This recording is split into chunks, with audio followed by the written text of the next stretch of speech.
ความยิ่งใหญ่ฟ้าสถินเหมือนก็ไหวสลับสั่นลังเลี้ยงตั้งอยู่เรื่องห้อยอยู่ทั้งผู้เฮาแล้วดูเห็นวัดแม่นหินศิลาก่อนนาสะอ่อนจะไปสร้างเป็นวังฝางตั้งแดนนี่นอแม่นแต่หินล้วนผูเป็นแทนกระดาน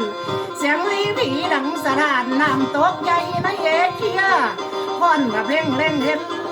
ศาสตร์กระเส้นดังกองแม่นำของเฮานี่มีของดีไหลหลากมีบังไฟพญานาคออกพรรษาลาพระเจ้า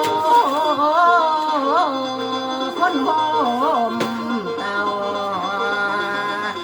แม่นหลังไหลกันไปขึ้นสู่อีสานหาความสุขสำราญ